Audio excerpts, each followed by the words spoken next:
সুপ্রিয় ষষ্ঠ শ্রেণীর শিক্ষার্থীবৃন্দ, আশা করি তোমরা ভালো আছো।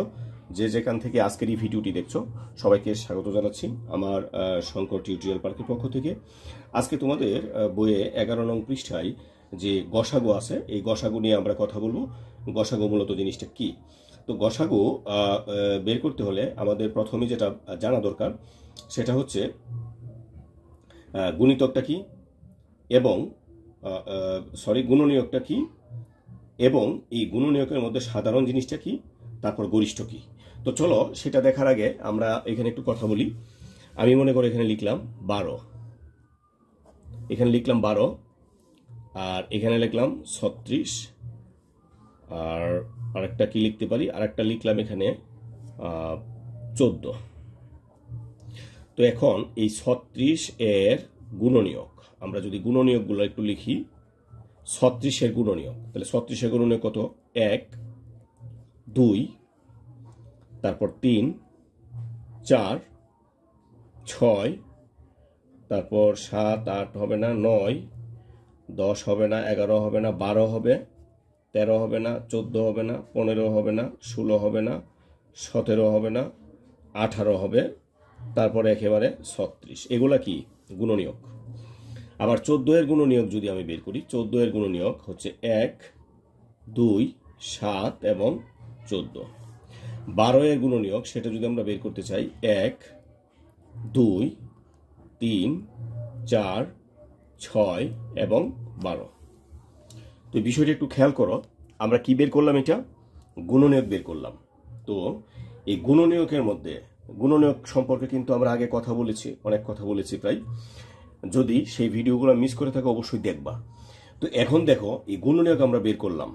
এখন গুণনীয়কের পরে বিষয়টা খেয়াল করো, গুণনীয়কের পরে আমরা নতুন একটা শব্দ শিখবো, সাধারণ। সাধারণ বলতে ইংরেজিতে আমরা বলি কমন।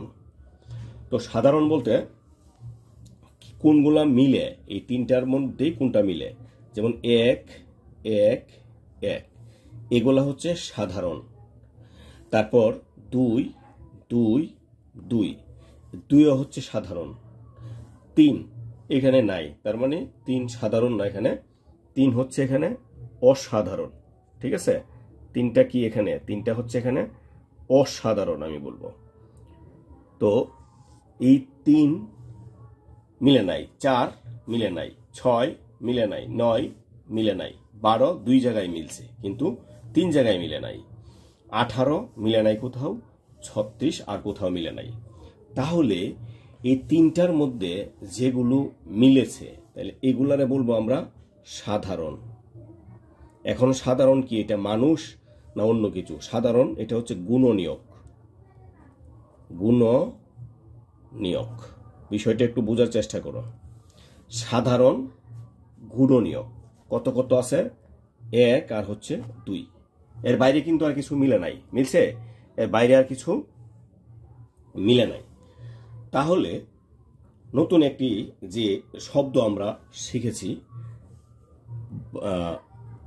এখানে দেখো নতুন একটা শব্দ তোমাদের সাথে আমি পরিচয় করাচ্ছি। তোমরা আগেও এটা পারো অনেকেই। গরিষ্ঠ। গরিষ্ঠ মানে হচ্ছে কি? গরিষ্ঠ হচ্ছে বড়। এখন এই দুইটার মধ্যে যেগুলা সাধারণ গুণনীয়ক ছিল, এই দুইটার মধ্যে কোনটা বড়? 2 হচ্ছে বড়। তার মানে এই গরিষ্ঠ সাধারণ গুণনীয়ক মানে 36, 12, 14 এর গরিষ্ঠ সাধারণ গুণনীয়ক মানে সবচেয়ে বড় সাধারণ গুণনীয়ক হচ্ছে 2। বিষয়টা কি বোঝাতে পেরেছি? তাহলে এখানে দেখো, আমরা কিন্তু বুঝতে পেরেছি সাধারণ কোত্থেকে পেলাম, গুণনীয়ক কোত্থেকে পেলাম, গরিষ্ঠ কোথা থেকে পেলাম, তাই না? এখন তাহলে এই গরিষ্ঠর হচ্ছে গ, সাধারণের হচ্ছে সা, গুণনীয়কের হচ্ছে গু। তাইলে এখন কি দাঁড়ালো? গরিষ্ঠ সাধারণ গুণনীয়ক।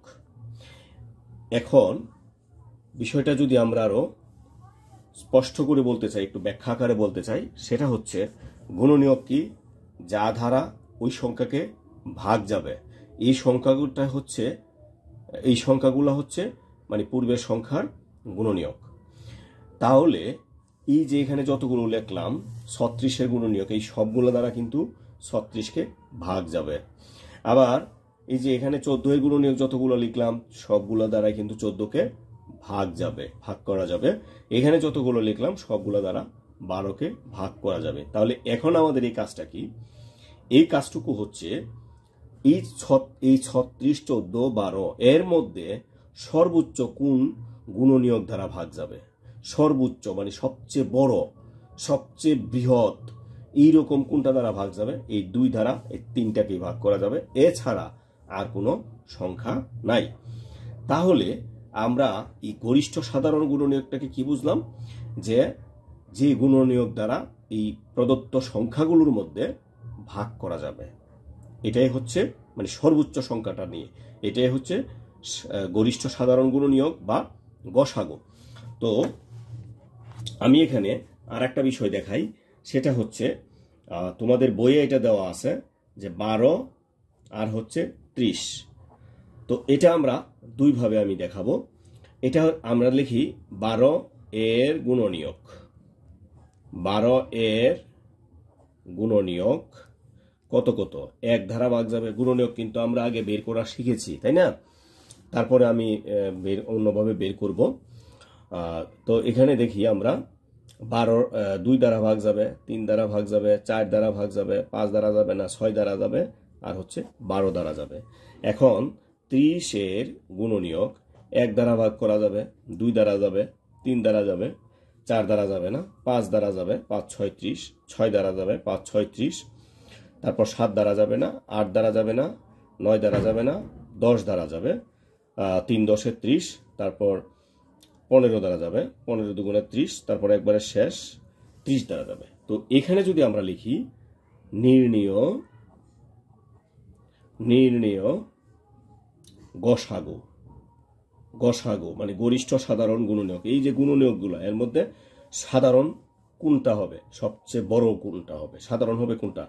1 1, 2 2, 3 3, এগুলো কিন্তু সাধারণ। তারপর কি আছে? 6 6, এগুলো হচ্ছে সাধারণ, আর কিন্তু সাধারণ নাই। এর মধ্যে গরিষ্ঠ এটা কিন্তু গেছে কি আগে গেলাম গুণনীয়ক, তারপর সাধারণ, এখন হচ্ছে গরিষ্ঠ। তাহলে সবচেয়ে গরিষ্ঠ কোনটা? 6। উত্তর হবে কিন্তু 6। এটা গেছে কি আমাদের গরিষ্ঠ সাধারণ গুণনীয়ক বা গসাগু জিনিসটা কি। এখন আমরা দেখব মৌলিক উৎপাদকের সাহায্যে গসাগু নির্ণয়। মৌলিক গুণনীয়কের সাহায্যে মৌলিক গুণনীয়কের সাহায্যে গসাগু নির্ণয়। সেটা কিভাবে আমরা দেখি? যেমন 12, ঠিক আছে? এই 12কে আমরা দেখো মৌলিক সংখ্যা দ্বারা ভাগ করব।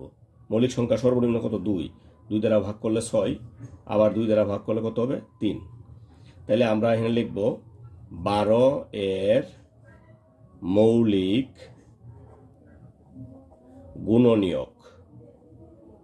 12 এর মৌলিক গুণনীয়ক 2, দেখো বিষয়টা দেখো, 2 2 3, এটা হচ্ছে 12 এর মৌলিক গুণনীয়ক। এবার আমরা দেখি এখানে কত ছিল? আরেকটা 30। 30কে 2 দ্বারা ভাগ দাও, তাহলে কত হবে? 15। 15কে 2 দ্বারা যাবে না, 3 দ্বারা দাও। দেখো এগুলো কিন্তু সব মৌলিক সংখ্যা হতে হবে, এখানে কিন্তু আর অন্য কোনো সংখ্যা তুমি ভাগ করতে পারবে না। তাহলে আমরা লিখব কি এখানে 30 এর মৌলিক গুণনীয়ক। এখানে কত? 2 3 5। তো এখন এই যে 12